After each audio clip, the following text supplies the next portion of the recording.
నమస్తే, నేను Maruthi Ram. One voice news కు స్వాగతం. ఈ నెల 12న కరీంనగర్లో కేసీఆర్ నాయకత్వంలో నిర్వహిస్తున్న కథనబేరి సభకు బీఆర్ఎస్ నాయకులు, కార్యకర్తలు, ప్రజలు భారీ ఎత్తున హాజరై విజయవంతం చేయాలని బీఆర్ఎస్ తంగళ్లపల్లి మండలాధ్యక్షులు గజబింకర్ రాజన్న కోరారు. రాజన్న సిరిసిల్ల జిల్లా తంగళ్లపల్లి మండల కేంద్రంలో బీఆర్ఎస్ పార్టీ కార్యాలయంలో నాయకులతో కలిసి కథనబేరి పోస్టర్ను ఆవిష్కరించారు. ప్రతి గ్రామం నుంచి ప్రజలు పెద్ద ఎత్తున తరలివచ్చి ఈ సభను విజయవంతం చేయాలని పిలుపునిచ్చారు. ఈ కార్యక్రమంలో సెస్ చైర్మన్ చిక్కాల రామారావు, తంగళ్లపల్లి మండలాధ్యక్షులు రాజన్న, పడగల రాజు, గ్రామశాఖ అధ్యక్షులు బండి Jagan, Sircilla PACS chairman Bandi Devadas, Nerella PACS chairman Koduri Bhaskar, minority మండలాధ్యక్షులు ఎండి అమిత్, తంగళ్లపల్లి యూత్ అధ్యక్షులు రమాకాంత్, అంకుసాపూర్ మాజీ సర్పంచ్ అడగట్ల భాస్కర్, నేరేళ్ల అనిల్, బీఆర్ఎస్ నాయకులు, మండల నాయకులు తదితరులు పాల్గొన్నారు.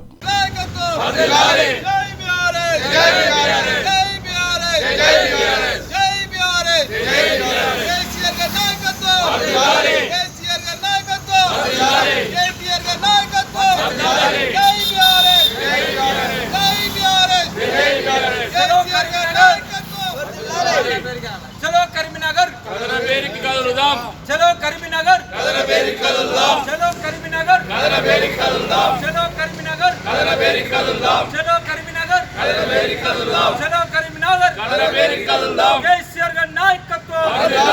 2వ తారీఖున గౌరవనీయులు తెలంగాణ తొలి ముఖ్యమంత్రి కేసీఆర్ గారి నాయకత్వంలో కరీంనగర్లో కథనబేరి పేరిట ఎన్నికల శంఖారావాన్ని పూరించడానికి తొలి మీటింగ్ను కరీంనగర్లో నిర్వహించడం జరుగుతుంది. ఎస్ఆర్ఆర్ కాలేజీలో మరి మన కాన్స్టిట్యున్సీ నుంచి అన్ని చోట్ల నుంచి, అన్ని విలేజ్ల నుంచి పెద్ద ఎత్తున బీఆర్ఎస్ కార్యకర్తలు, ప్రజలు, రైతులు, ప్రతి మహిళలు, ప్రతి ఒక్కరు కూడా తరలిపోవాలని మా పార్టీ నాయకత్వం తరఫున పిలిపిస్తున్నాం. మరి తంగళ్లపల్లి మండలం నుంచి కూడా 3000 మంది కార్యకర్తలు, ప్రజలు తరలి వెళ్ళడానికి సిద్ధమవుతున్నాం. మరి ఈ కార్యక్రమాన్ని విజయవంతం చేసి రానున్న రోజుల్లో మన ఎంపీ అభ్యర్థి అయినటువంటి వినోద్ కుమార్ను అత్యధిక మెజార్టీతో గెలిపించాలని కోరుకుంటూ మరి ఈ బహిరంగ సభను, కథనబేరి సభను విజయవంతం చేయడానికి ప్రతి ఒక్క కార్యకర్త తమ తమ గ్రామాల్లో పనిచేసి మరి ఆ రోజు అందరినీ తరలించే ఏర్పాట్లు చేయాలని కోరుకుంటున్నాం.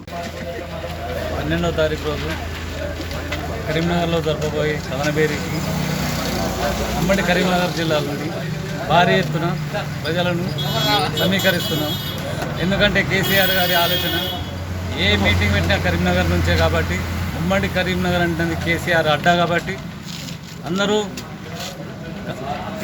బీఆర్ఎస్ కార్యకర్తలు వారి యొక్క పిలుపు మేరకు అందరూ విచ్చేసి ఆ యొక్క సభను విజయవంతం చేయాలని కోరుకుంటున్నాం. జై తెలంగాణ.